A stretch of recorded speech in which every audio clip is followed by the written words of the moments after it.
to Sisterhood Checkin. I am your author and host, Nadira Lewis, and it is Friday. Woo! I'm excited because I have an amazing guest with me tonight. You know, I have all different types of women that show up, that share their testimonials and their stories about how they've come through different things. But it's not many times that I get to have young women come on and share their life experiences, some of the things that they've gone through. So I'm really looking forward to talking with my guest today, Nebiyah from Nebby Talks on TikTok. If you guys are on TikTok, make sure you look her up, Nebby Talks. She's an amazing young lady and has so much to say about today's current events and lifestyles as a believer. So I'm really interested in really hearing her perspective on how she does life and how she deals with the everyday challenges of being both a young woman, a young Black African-American woman, and a believer. And there's challenges that come with just being a believer alone, but being a believer and being an American and being an African-American woman at the same time comes with a lot of challenges also. So we're going to watch this video, and when we come back, we're going to bring up Nebby from Nebby Talks. Make sure if you are watching us on YouTube, make sure you click the subscribe button, hit the notification button so that you can be notified every time we upload a video. If you are watching us via Facebook, make sure you click like and share if you are blessed by the content that we bring each and every week. If you are watching us on TikTok, make sure you share the video, send it to your friends, and make sure you call up your girlfriends and say, Sisterhood Check-in is on the air. We'll be right back after this.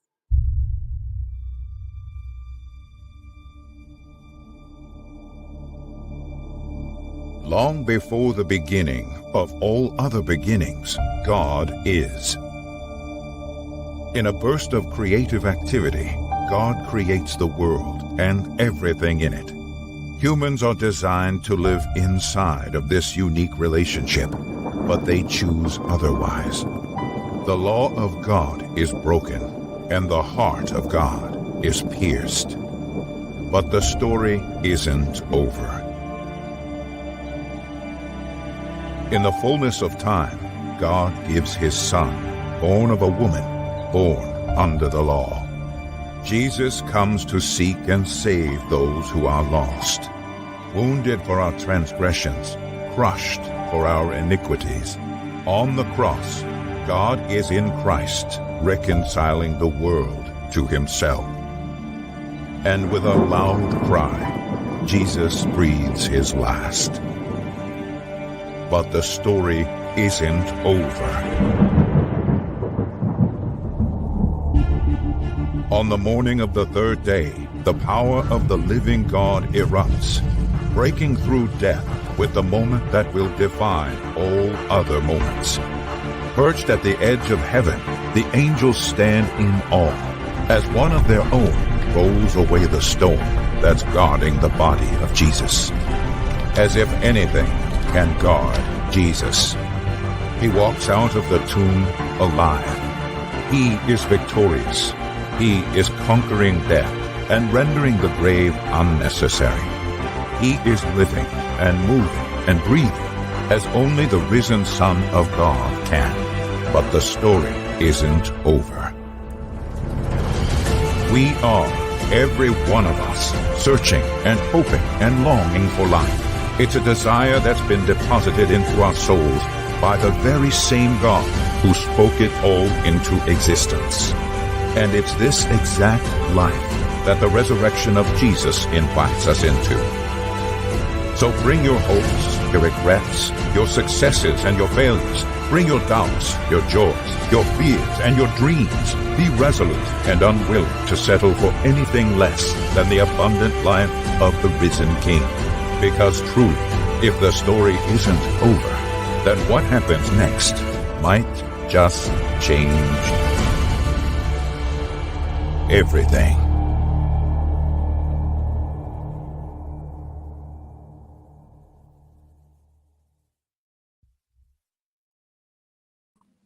And we are back here with our special guest, Nebiyah from Nebby Talks.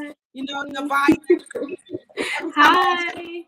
I get like chills. Like, I'm just always like, oh my God, the theatrics, the power behind that video just gives me goosebumps. Like, I refuse to change it because there's so much power in the reality and the awareness of who we see God to be in our lives.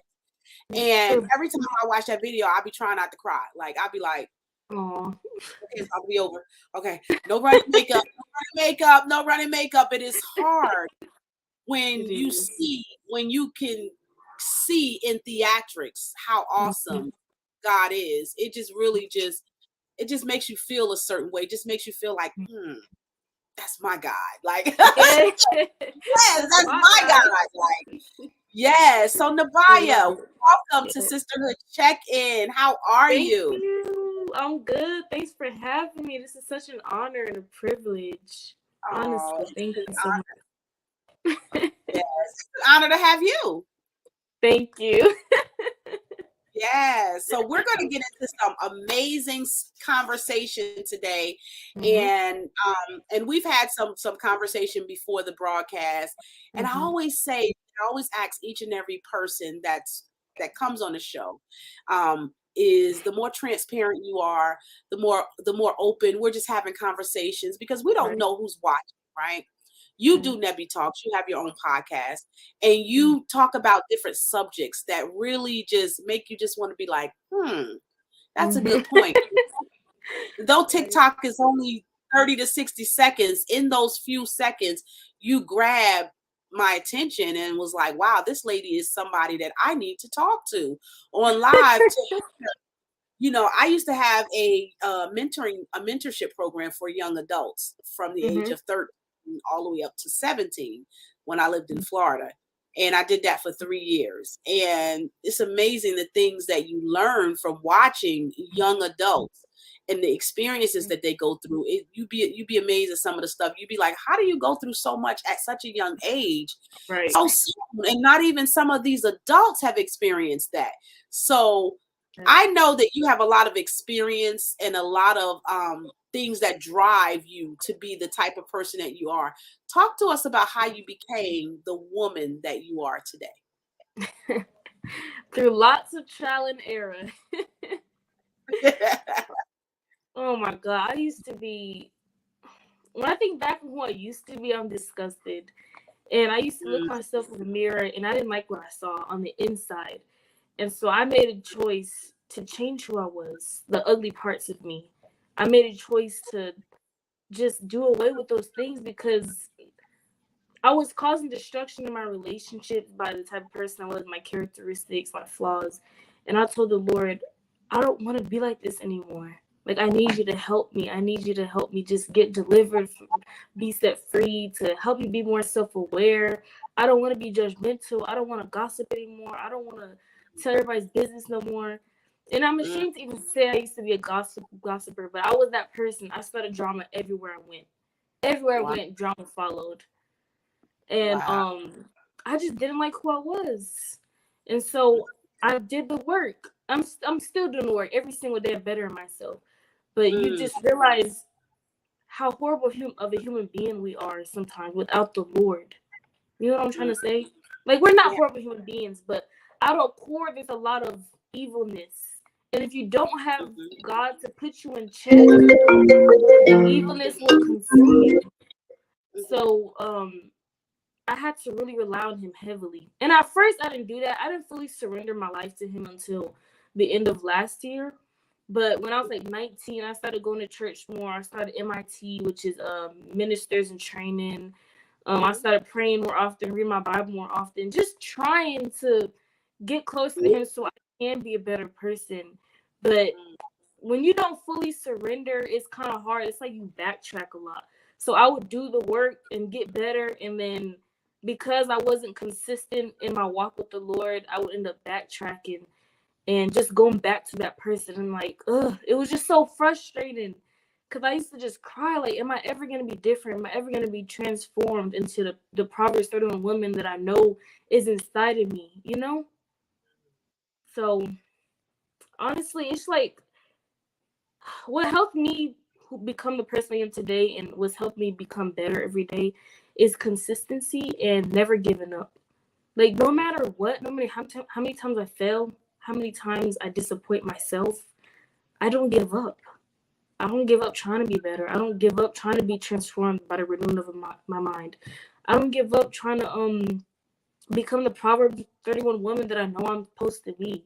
The mature, grown woman, independent woman that I want to be. That just exemplifies the love of God in everything I do and say.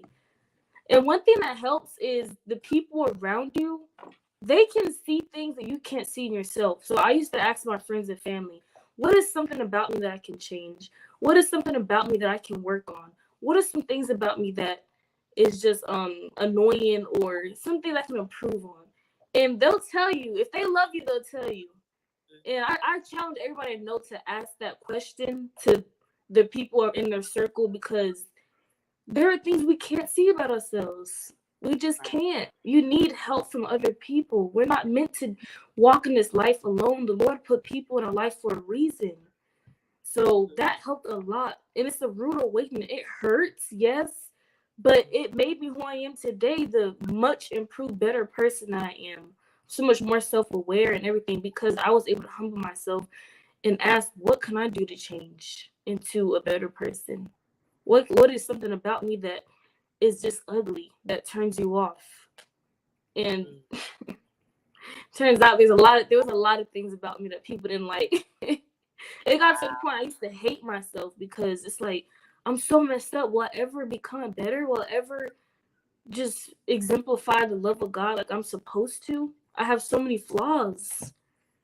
And you feel defeated and discouraged and discontent because it's like, I have so many problems, but you just can't give up. You have to persevere and push past that feeling. So that's all. So you said that you noticed that you had a lot of flaws. How did you become aware? Or what was it that was going on in your character or your behavior that was alerting you this is not the woman that I was created to be? Mm-hmm. I noticed I would pay attention how people responded to me. And then sometimes people would tell me things that other people were saying about me that made me just scratch my head. Like, I couldn't even be mad because it was true. Like the gossiping. I used to be jealous. I had anger issues. I was impatient. Super rebellious. Like, I didn't listen to nobody for nothing, which is why my life was so much harder than it needed to be, because I didn't listen to guidance and the wisdom that was in my life. And so I just watched how people responded to me. It got to the point people didn't even want to help me no more. Why help you? You don't listen. I would ask for help and then do the opposite. Ask for wisdom and advice and then not even take it. Ask for how can I improve and then be defensive. Like, that's not, you can't do that. And so when I noticed that about myself, I was like, okay, I need to change this. But when you're born doing something, because I've had those problems my whole life. Literally my whole life, I've been in trouble for my mouth, for my rebelliousness, for all that stuff.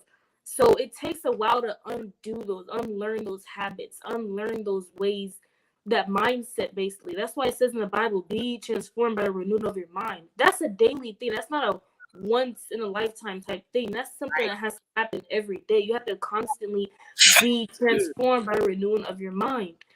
And the only way you do that is if you're willing to be transformed. So there's so many things I didn't like about myself, but you can't let that stop you, you know? It's amazing that at the age of 22, you're 22, at your age, I remember being 22, and I don't think I had many reflections.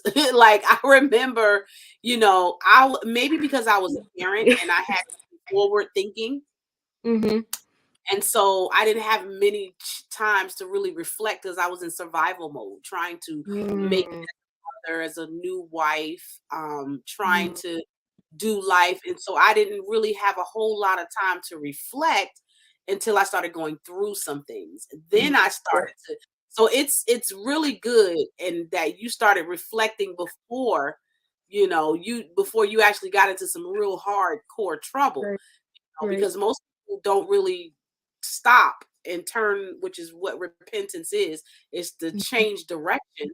Most people don't change directions until something hard hits them, It's or true. something, a major consequence come. So for you to be able to stop, and I noticed that I know a few young people. It seems like your generation is more likely. I don't know. I just think God has a grip on your generation, because there's Mhm. a generation of young believers that love the Lord, that will empty their heart and soul and die for the Lord more than I've seen some adults, that really are on their True. face in the Lord, wholeheartedly, about the will of God for their lives. So for you, when I look at your age, I'm like, wow, I can name, and it's certain people, or maybe quite a few people that are your age, that have had that same experience in terms of reflection, which makes me wonder, what is God doing with your generation? Like, what is he Mhm. doing with, I Right. can see what he was doing in my generation. My generation, we grew up as young parents. We grew up as, we were Mhm. fast, very Mhm. mature at our age, very mature, and having and starting families at a very young age, and just living it up. Where I Yeah. noticed that different generations, there's a certain pattern that I'm seeing across the board with your generation, that I see God doing some awesome things with, which makes me Me wonder, like, too. what is God doing? Have you noticed that with your generation? What have I been some of the have. things you noticed? Some of the things I noticed, they're just on fire on another level. If you ever go on Christian TikTok and see these people my age and younger prophesying, and they go out on the streets proclaiming the good news. Like this one guy went to an LGBTQ pride parade Mm, and was just sitting there preaching in front of these people. And he looked like he's 20 years old. It's wow. crazy. You don't even see adults. Some adults aren't even bold enough to talk about the Lord at their job. And you got young people doing it everywhere. They're on fire. They Yeah, don't care. The thing yeah, about young people, since we're natural, like this generation noticed, we're really defiant. We like to go against whatever the grain. I don't know the saying. Go against the grain, basically. So the Lord uses that to his advantage. So mm, whatever the world wants us to do and be just church friendly or whatever, we like to do the opposite. We're gonna be on fire. We're gonna be all in. We're gonna convicting you, telling you how it is, like straight up. We don't care, no fear, and I yeah. love it. I love it. I'm just so thankful to be a part of that group of people. I'm not even as fire as other people. I'm really just starting to get on that level. Yeah. But yeah, You know, it's so that's exciting. it's exciting for me too, because I have children that are in that age, and I Right. see the transformations and things, and I'm like, what is it about this generation? They have a fire, a resilience when it comes to the presence of God, when it comes to the obedience of God, when it comes to they're not shimmy shacking. They're letting you know exactly the way it is. They're calling you out on a carpet, you know, you That. know, and telling you, look, you're a false prophet. What you said, you prophet lying. You know what I'm saying? That ain't God. That ain't God. And they're like so genuine heart, but you guys are so genuine heart about that ain't God. Passionate. Be That passionate. ain't the Lord, Mhm. because you don't have enough experience like we do as the older generation. Well, we've had a lot of experiences that make us be like, oh well, I don't want people to this. You haven't had those experiences yet. So you guys are the result of your parents raising you in ministry and raising, teaching you biblical Christianity at home. Yep. I Starts at think home. that's my opinion. I think that your generation is coming from an older generation of from us who grew up and had divine interactions with the Holy Mhm. Spirit, and sat down in our houses and decided we're going to teach our kids. We're not just going to take you to church. We're not Right. going to just sit up here. No, after church, we're going to tell you this isn't right. This isn't what this is, and let's go over what this has. So you My guys mom are did that. from from that generation of parents that love the Lord, made sacrifices. And I just believe that the Lord just really just blessed y'all. And you guys are coming out. Most people may look at it as you coming out of nowhere, but you guys are coming from under an umbrella of mothers and fathers and aunts and uncles that are just, that have been pouring the word of God into your life to where you're just like no holds bar. You didn't have all that extra stuff that we did, worried about what people think and all that other stuff. You're just fresh with it. I love it. I love it. Yes, ma'am. I And I love it. can, like, all the credit is to my parents. They did such a good job raising me. They just did. Like, they really, when they say train up a child the way they should go, they trained me up. Like, I wouldn't be who I am if it wasn't for their teachings, their consistency, their perseverance, and just their teachings, their wisdom, everything. We used to do Bible study every day. My mom did. We threw off the TV for 3 years. My mom said it was demonic. TV does. Those of you that don't know her mom is Nebiyah Hanniah, or now Nebiyah Tucker, the famous author, you know, that has written so many wonderful. Your mom has written so many books. I'm telling you, I'm at awe at some of the stuff, because it's not that your mom is perfect. It doesn't mean that she doesn't have things going on with her, but your mom is so diehard genuine. You know, when it comes to talking to you, oh baby, she gonna let you know exactly the way that way. But what I like about her, and I think this is what helps us to connect, is because I don't like fake. I don't like fake Christianity. I don't like fake. I don't like anything fake. I've always been that way. Even when, even in church, I don't like, I can feel it. I can sense it. I don't like, I like genuine relationships and, and authentic relationships. And so sometimes when you're in church, a lot of times when we were growing up, there's a lot of, people that are still needing to be healed. A lot of people still learning, because when you're in a church, you got different kind of people coming out of different stuff. So people are healing from different things that's been hurt from other people. So it's kind of hard sometimes to have that genuine connection outside of church. Most of the time your relationship in church is, hey, that's it. Exactly. And then, you see them on the street and they act like they don't even know you. Or, you see them somewhere, they don't, you don't really, there's not a lot of interaction.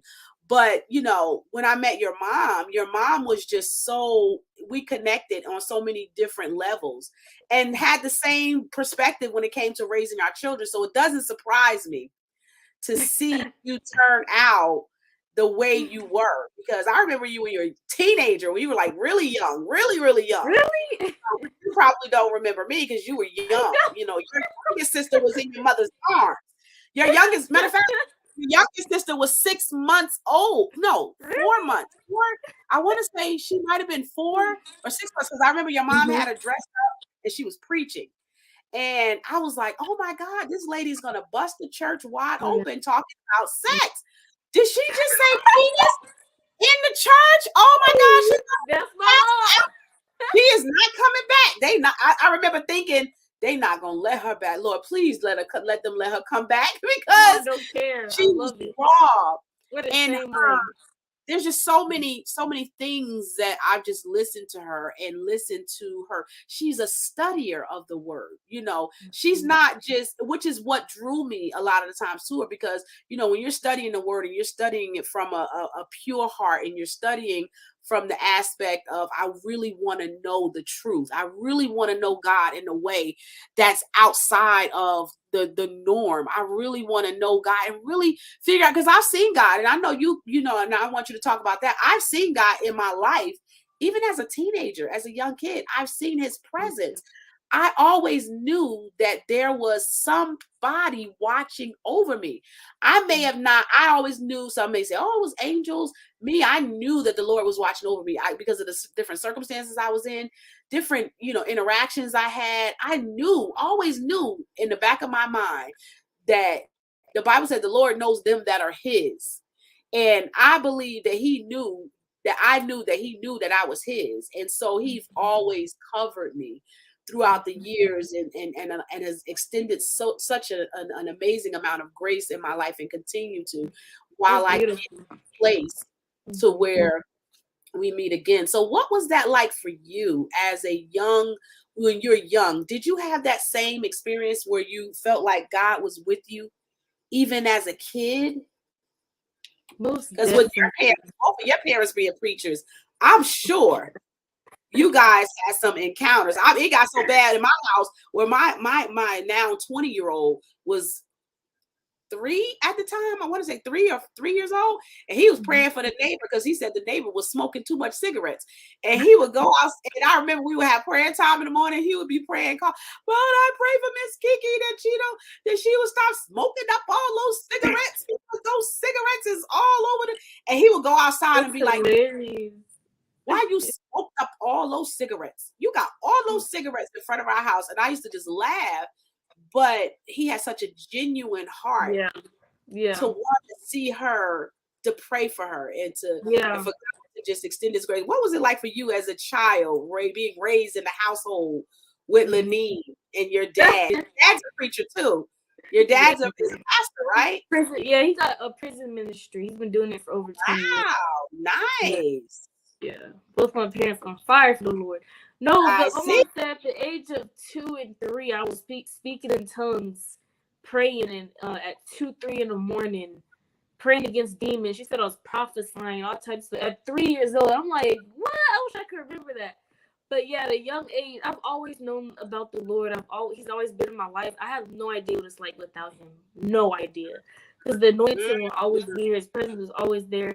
Even when I felt like it wasn't, he was always there. Man, I could cry.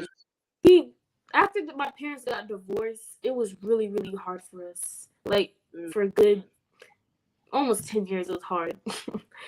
But even then, the Lord, looking back, his hand was still on us. There were so many times we could have gotten evicted, electric bill could have got cut off, all that stuff, but somehow it never did. My dad always had just enough money. It was 6 of us.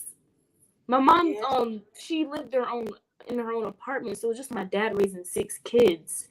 And so he has to have a relationship with the Lord. He was going to give up because he never had a father in his life. Every father figure he even knew of ran off. No one in my family on either side has a father. And so it was very hard. He was battling demons. Like, they were telling him to leave, just abandon your kids. But because he had a relationship with the Lord and a firm foundation, he didn't leave. And he was depressed for like 5 or 6 years after the divorce. It was really bad. But the Lord's hand was still on us because we always had food in our stomachs. We had each other. Like, the CPS came multiple times to break us up. We never got broken up, me and my siblings. So that foundation just was everything for me. I used to preach at school. Everybody knew I was known as a church girl. I was church girl. Like, to this day, I'm still church girl because I always preaching the good news about the Lord, always. Like, now at work, I pray for people. Like, that's just how I am. And that's because of the firm foundation I had. Like, the Lord's, he's always been in my life. Even when I rejected him, he never left me. He never leaves you nor forsakes you. It's so true. He's such a good, good God. He's so faithful. I got a question. What was the hardest part for you? Because when you grew up in the house, I didn't have that experience. When, I just had my mom and I had my aunt, and I had family members, but it was mainly my mom and aunt that was there to really kind of structure how I kind of formed and became the woman that I am. I had the foundation because my aunt always kept us in church every Sunday. I mean, it didn't matter what, she was coming to get us regardless, as long as I could remember, which kind of sowed a seed for me to kind of develop that relationship with the Lord. But so I didn't have that experience to where I grew up where my family would, because my mom didn't go, my mom just, she stayed home. Being raised in a household with both preachers, both ministers of the word of God, how did that make you feel, knowing what you knew about the Lord, seeing them still break up? What was that like for you as an individual and for your siblings? What was that like? Did you feel like God, Honestly, disappointed with God, or did you feel like, what was that like for you?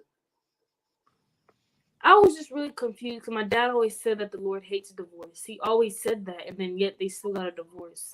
And the reason why the divorce confused me even more. I don't want to expose my parents. I'm not gonna say, but yeah, it just was very confusing for me as a young child, and honestly, it temporarily ruined all of our lives. Like I just now healed from the divorce, and I still don't think I'm fully healed from it. It Wow.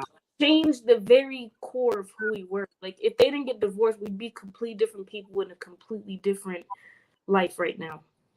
It I was really bitter and angry for I didn't realize it, but I was very bitter and angry for a very long time because life was so good when they were married. We went on vacations, we had money, they used to travel and preach, and we were all together. The house was beautiful, it smelled good, we had nice cooked food every day.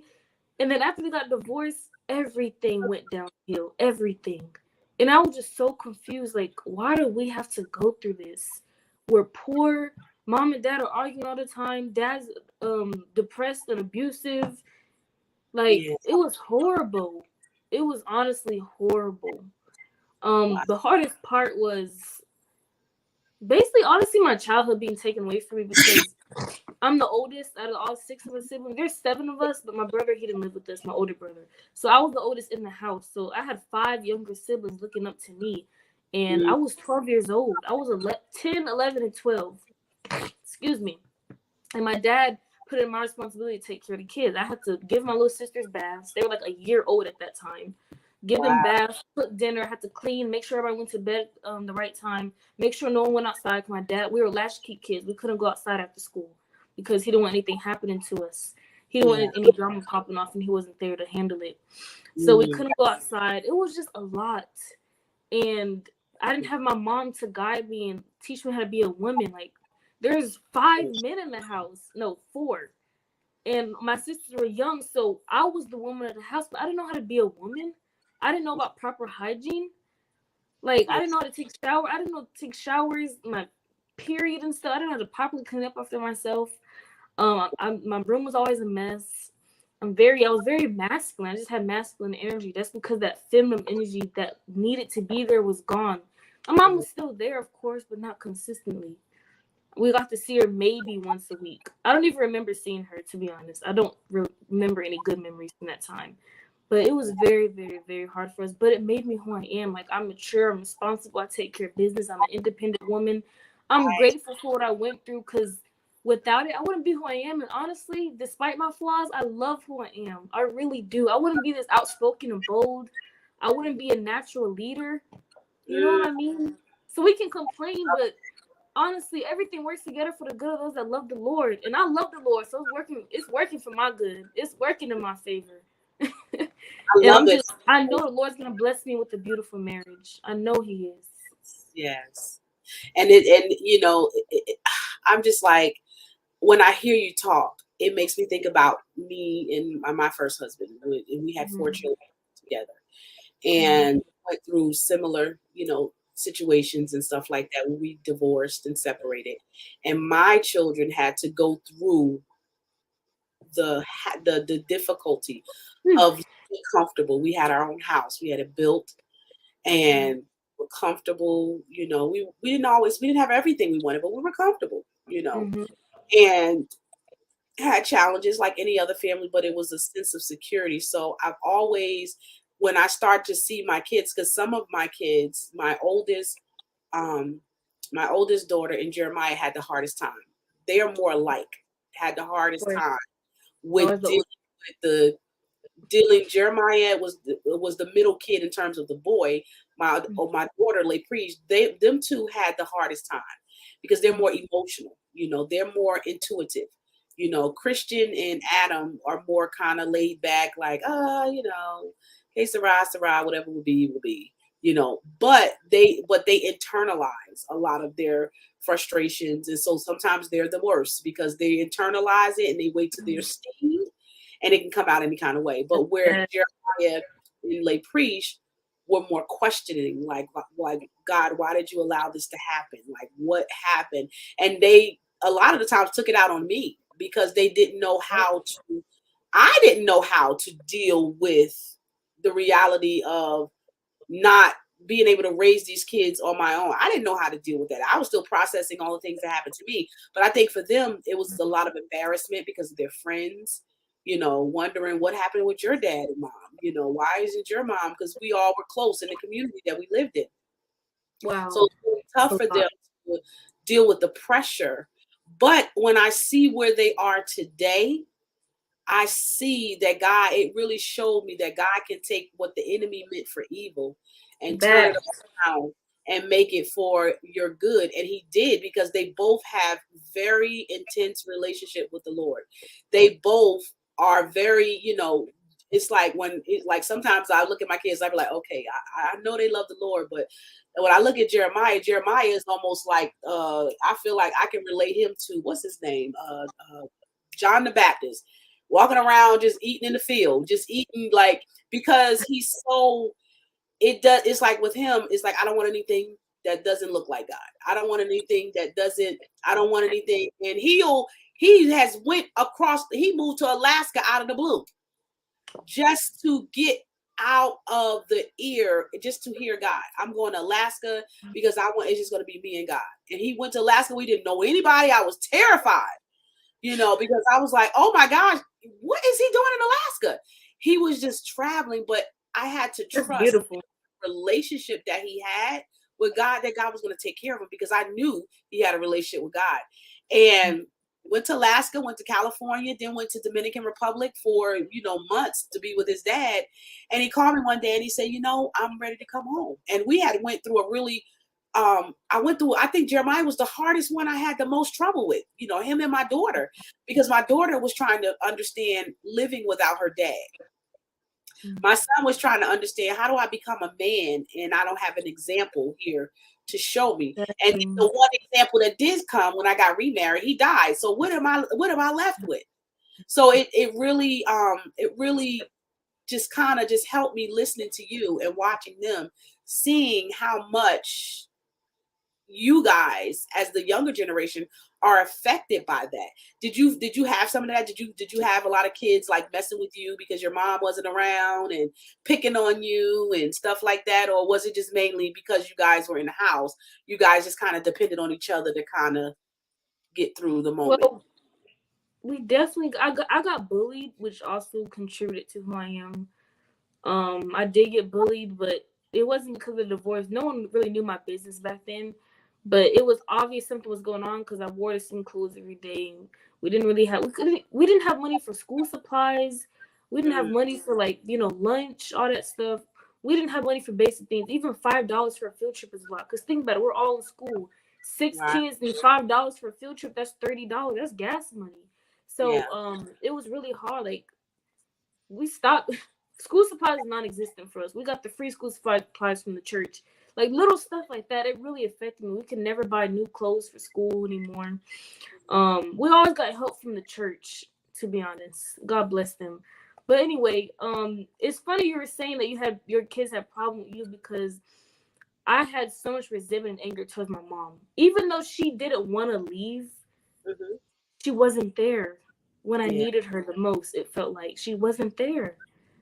I didn't have that constant guidance, and it affected me so much. It's still affecting me to this day. Like, we still are hashing out our problems from that to this day, because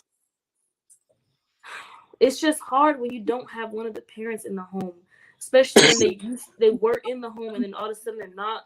And especially being godly, it's even more confusing. I can imagine.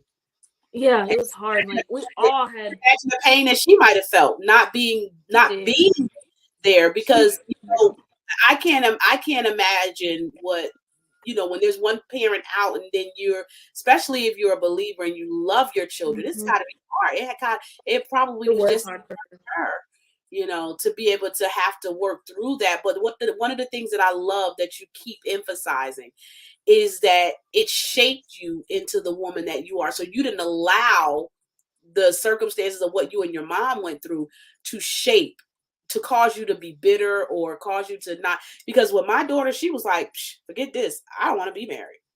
She was like, I was too. She was like, I don't want to be married. I don't want any children. I don't want this. And it really took God for her to really get to a point to change that, because she was like, I don't want this. I don't want that. Like, it took me looking at, okay, what did I contribute to this? How can I help her change her mind regarding this? And sometimes you just realize, sometimes just change time and time alone with God, and just allowing him, because we think that people should be done and grieve and get through stuff over a certain time. But my daughter was dealing with it way into her adult life, trying to figure out and trying to struggle to maintain that relationship and that connection with her dad. It was just like, but I love the fact that when I look at my kids now, they're very resourceful, because I didn't have a lot of money. So you can put money in their hand and they're going to make it, they're going to take it, and they're going to maximize it. So when I tell you that my kids are doing XYZ in business, oh, you better believe they are efficient with their finances, because they've learned how to work with little. It's like God used those things to build up the character, which is kind of like most parents might look at it as a deficit, but I mean, back then we had to work for everything that we got. That was the part that I taught them, look, nothing was just given to me. I had to work for it. I had a job since I was 13 years old, and I made sure that I had, my mom, I knew she only had a certain amount, and I knew I was going to cover the rest with what I had, but it taught me responsibility. Didn't mean that I didn't make mistakes with money and didn't mess up some things in terms of my finances and stuff as I got older, but really taught me that that some of the stuff that we think that we can't live without, that way. I can say that I don't have any food when I go in your house and you got a can of beans and a bag of rice and a loaf of bread. Yes. You mean you don't have any food? That's I don't baby. understand that concept, because to me, growing up, having no food means having no food. Not I got a can of beans. I was talking to a girlfriend of mine some years ago. We were talking about that. It's like, if you have a can of beans in your house, you got a bag of rice, you have food. You can be creative, but we have just become so accustomed to having things our way, doing things the way we want it to be, that sometimes but it will definitely shape how you view things. So yeah, definitely. Well, we're gonna take a quick break. It does. We're gonna take a quick break, Nebiyah, and we're gonna come back and we're gonna continue. I'm having such an awesome time. I feel so relaxed. Like talking, I feel like I don't even feel like we're broadcasting. I feel like this is a live conversation. Yeah. I love it. I love it when you have those candid conversations with people, and they're so open and so transparent, because I think the conversation can flow so easy. And the authenticity is, when the authenticity is there and it's genuine, people are drawn and attracted to people who are authentic and who are genuine and are transparent, because it gives them something to say, wow, I've gone through that, or am going through that. And wow, God brought Nebiyah through that, and Nadira through that, and brought her family through that. I might have kids at home, and they may not even look that. You might have a family that's watching that has gone through a divorce and maybe never even thought about what their kids have suffered. So thank you so much for sharing that. We're going to take a quick break, and when we come back, we'll continue with our amazing guest, Nebiyah Hanniah, right? Is it Hanniah? Yes, ma'am. Yes, it rhymes. Yes. We'll be right back after this.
Why you be all on my line about nothing? Why won't you go get you $1 or something? Get you $1 or something. Why you be all on my line about nothing? Why won't you go get you $1 or something? Get you $1 or something. Why you be all on my line about nothing? Why won't you go get you $1 or something?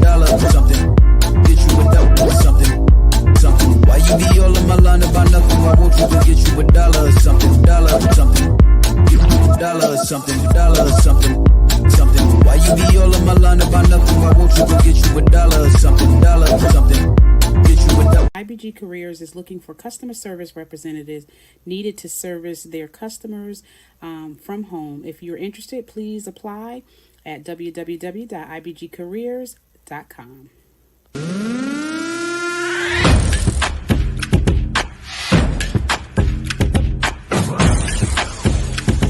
Let's work. I lay me down to sleep. I pray the Lord that I wake again. I wake again. I wake again. I pray the Lord that I.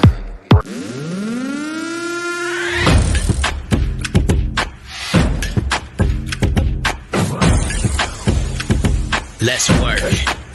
Yo, it's go time, showtime, never backing down time. One shot, yo, make it count, yo. Crunch time, shine time, make this moment my time. Get a grip, yo, ready, set, go.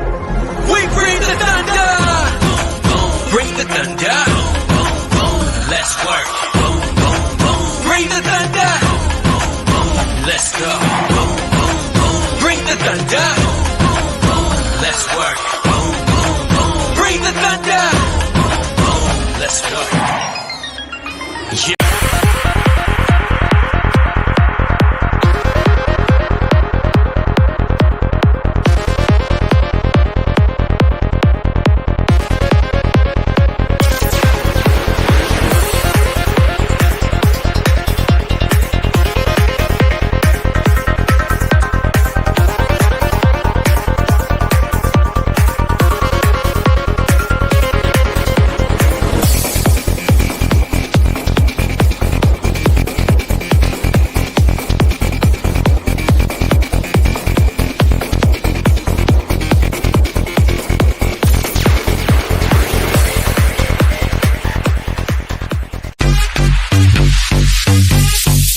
Stop.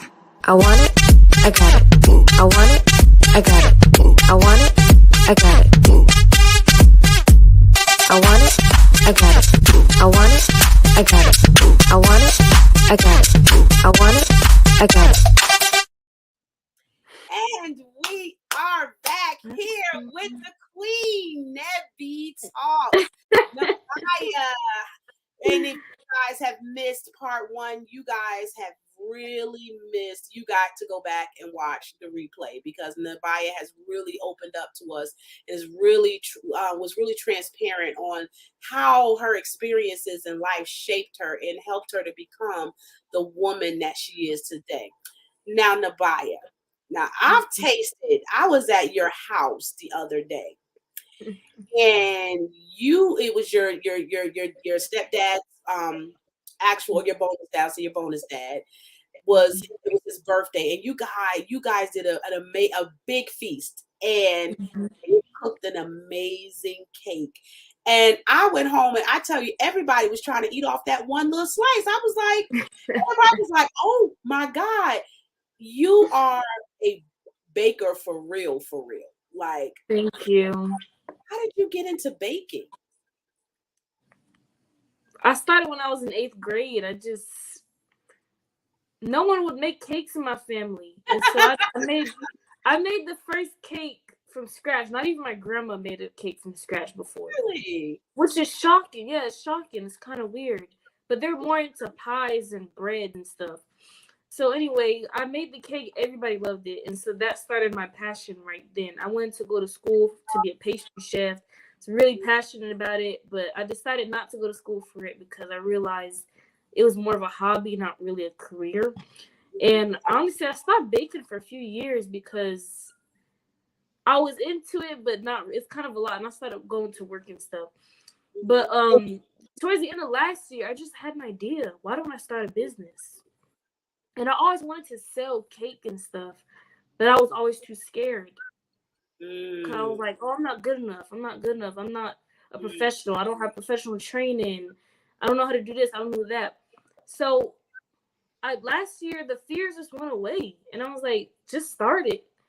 And so I started too early, but the Lord gave me ideas. He gave me the passion. It's like the Lord just flipped the switch. I always loved to bake, but I was never super passionate about it. It was just a hobby.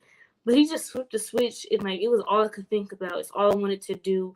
When I did it, I just had so much joy. I loved every single moment of baking the cake, and now it's even more like the fires.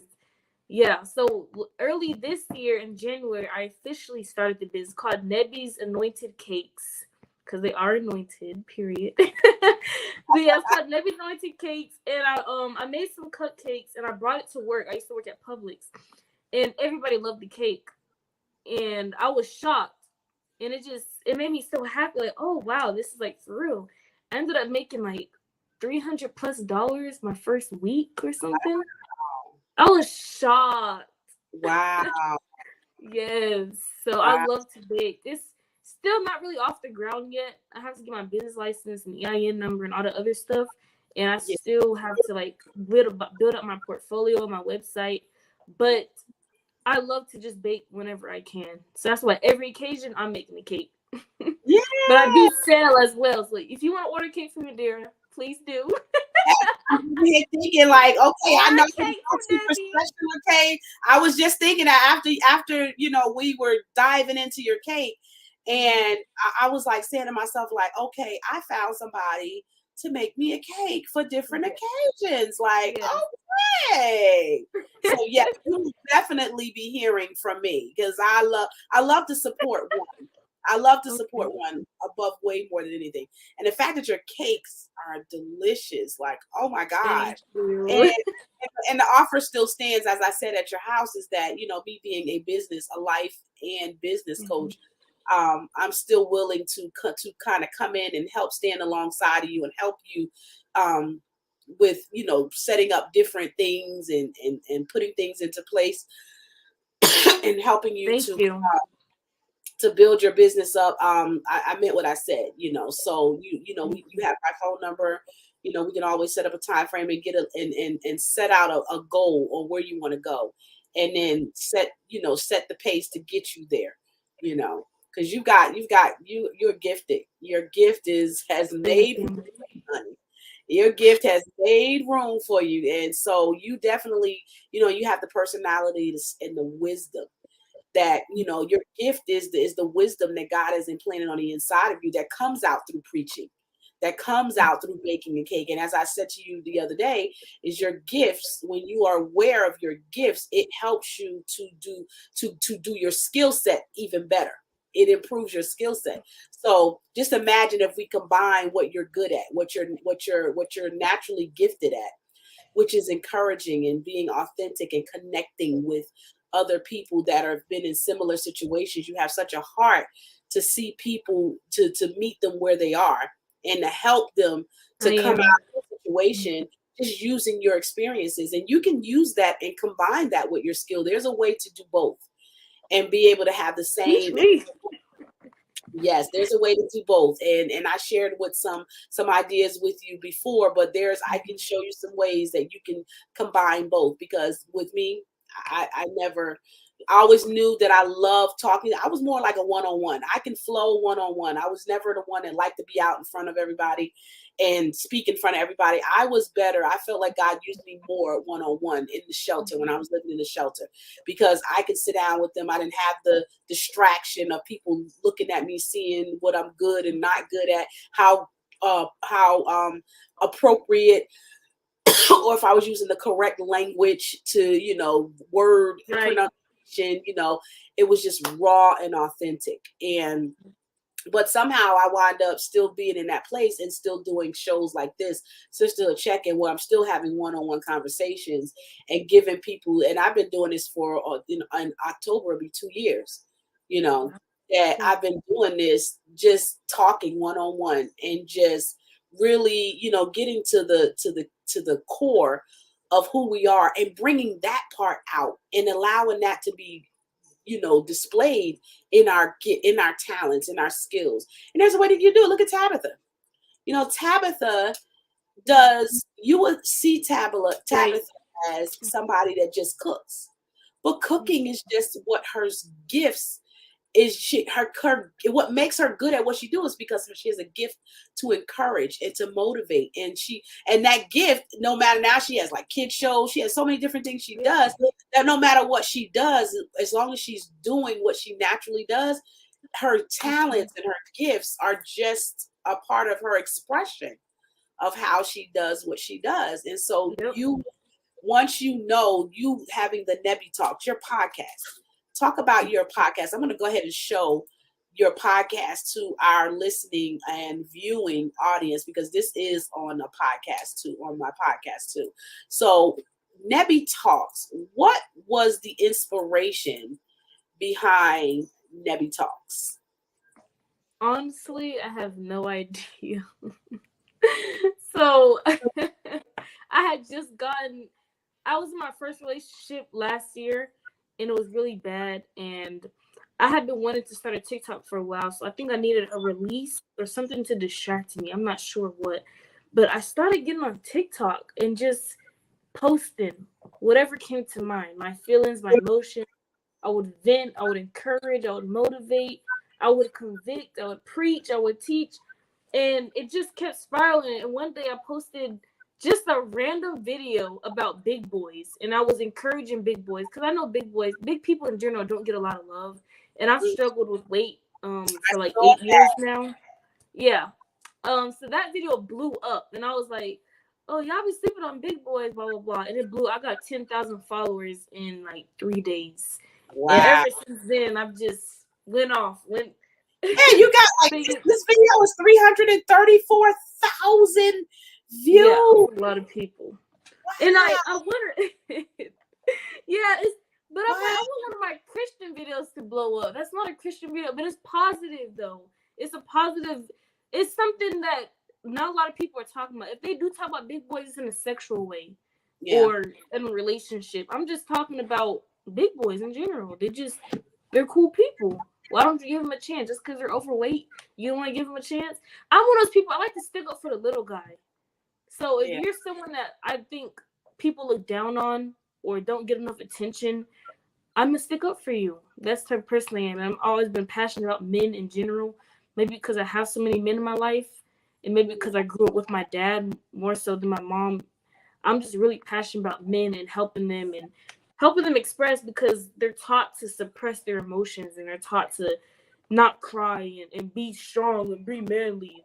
But they need to be able to release. If not, they're going to explode one day. Did you see that in your dad? Did you see some of that in your dad? Because normally to get that type of understanding and depth of understanding, you had your dad around. So did you kind of see some of the shutdown? Did you see some of those things? Okay. That's one of the reasons why they got divorced. My dad was shut down emotionally. He wasn't in tune or in touch with his emotions.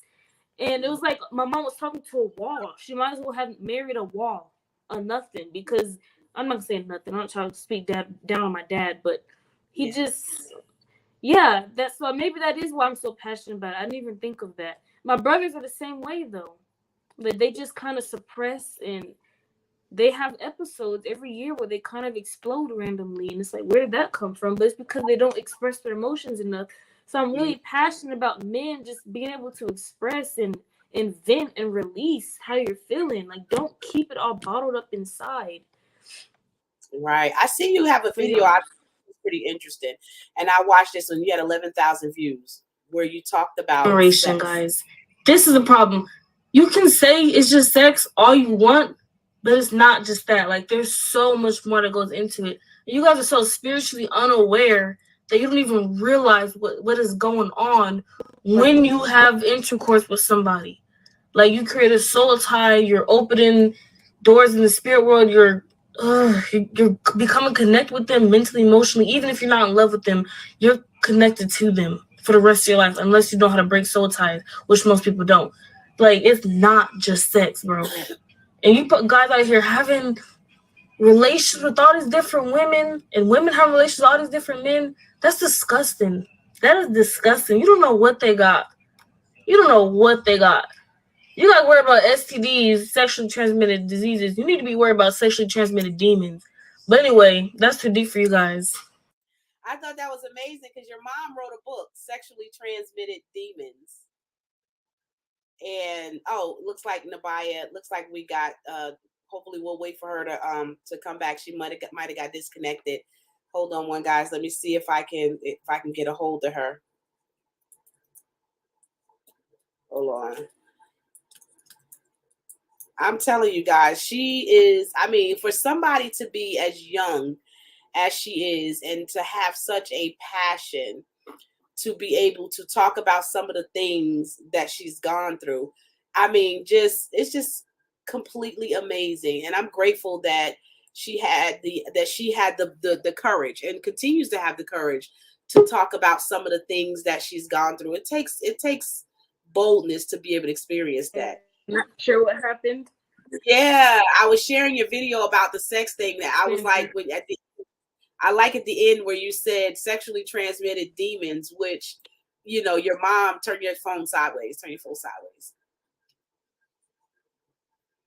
Turn your phone sideways because can you hear me? I can't hear you. I can't hear you. You can't hear me either? Try to log back out and log back in. And so for, you know, having a mom that is pretty much that's been in the industry and has written so much about, you know, sexually transmitted demons and sex and what it does to you spiritually. I know that a lot of this is stemming from just being raised in a household where, you know, they're doing in-depth studying. Can you hear me now? I can't hear you. You can't hear me. Okay, so what I want you to do is I want you to log back out, like completely, like refresh your screen and try to log back in. So you can't hear you. Okay, so I'm gonna send you a private chat. Let me send you a private chat. So hold on. I just sent you a private chat. And so while we're waiting for Nebiyah to come back, why don't you let us know in the comments where you're watching from and how many of you have enjoyed this candid conversation with Nebiyah.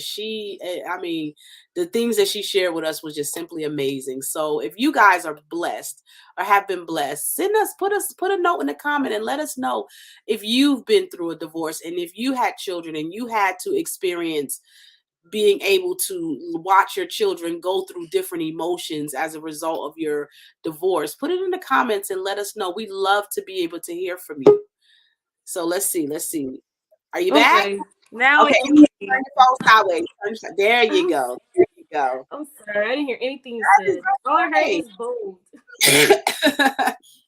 That's fine. That's totally understanding. I love that what you said in your video, at the end of your video, you talked about sexually transmitted demons and coming from your mom writing that book, Sexually Transmitted Demons. It's a very realistic perspective and very real spiritual thing that you go through. When you do, you have to know, you know, and most of the time we don't, you know, you're in the moment and you're not really paying attention to what's happening in the spiritual realm when you're actually connecting physically with each other. So that was definitely a blessing. So Nebiyah, we are at the top of the hour.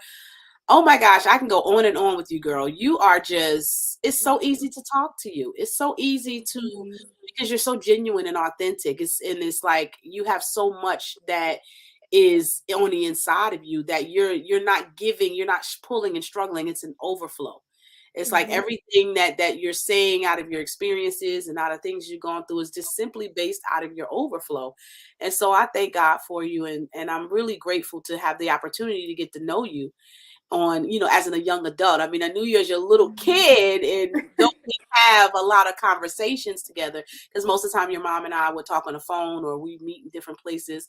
You know, when she come to Atlanta, she was always by herself. So, but you know, it's been a real breath of fresh air, just really talking to you and getting to know Thank you. experiences. And I've known your mom for many, many years, and I've never known the in-depth of everything that you guys have had to deal with. I know what she has shared with me, but it's just always refreshing when you hear it from your kids' perspective, because Mhm. I wonder what my kids have to say when it comes to what we've gone through, because they have their own, you guys have your own emotions, and you see They the do. relationship from a totally different perspective, and you're affected differently, as you mentioned. So my prayer is that you continue to do what you do, and surround yourself with people that are going to help you get to where you need to be. Surround yourself with people that push you to be more and push you outside of your comfort zone, because sometimes when you're around people that are just comfortable, you have those people that are around you, they're going to love you like your family. They're going to love you regardless of what you do and what you don't do. They're going to love you. Then God will send you a group of friends that'll push you, push you past your comfort level. And then if you don't have any friends, normally when we're in that space where God is putting us in a position where we're having to stand out against the crowd, we have Yep. few and very many friends. So then we know that Jesus is a friend that sticketh closer than a brother. And so let's connect. Let's continue to connect, and let's get you started with doing what you already are doing, and let's find some ways to continue to impact the generation that you're in, because I do believe that God's hand is on your generation, and that there are some things that he has specifically ordained for your generation to do that only your generation can do with Yep. what has been imparted into you. So thank you so much for being a part of my show. I Thank am you. so happy to have you here, and you are more than welcome anytime you want to come back on Sisterhood Check-In. I'd love to have you, and hopefully be a part of one of your Nebby talks one day. Yes. Thank Yes. you so much for having me. You're I welcome. really appreciate this. You have no idea.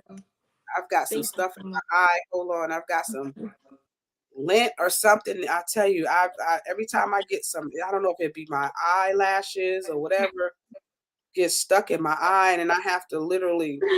You're funny. It's crazy. I'm just all the way the way it is. What you see is what you get. Right. Same.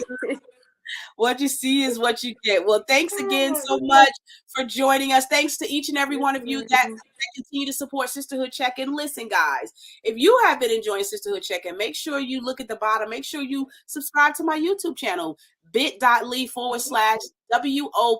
as in Paul YouTube, and subscribe to my channel. Hit the notification button so you could be notified whenever we upload new videos. If you really desire to be a partner and partner with us here on Sisterhood Check-In, make sure you go. I have it displayed. Let me pull it up. Make sure you go. And if you want to, donate to Sisterhood Check-In, I would appreciate all of the donations that you would love to donate, because it does take time to create a promotion and to get things going. So if you look at the bottom of the screen, you can Cash App me at $Proud Mompreneur. Again, if you want to partner with us, I love to be able to have you. If you also have a testimonial and you want to be able to come on the show and talk about some of the things that you've gone through, and you want to share that on this platform, and you feel like your story can help somebody else, by all means, inbox me at the @handle Woman of Prov. If you also need help with coaching and you need a life and business coach, feel free to reach out to me at womanofproverbscoaching.com, and I'll be there to help you. I'm a woman that help you take your experiences and turn them into life lessons. And I have a unique way in order to be able to do that just for you. So thank you guys for watching, and we'll see you next time. Hi. Do you have a testimonial that you would like to share here with the Sisterhood Check-In audience? We'd love to hear from you. Make sure you send me an email at becomingawomanofproverbs@gmail.com, or you can send me a message on Facebook at the @handle Woman of Prov. And we'd love to share and hear all the wonderful things that God has done in your life too.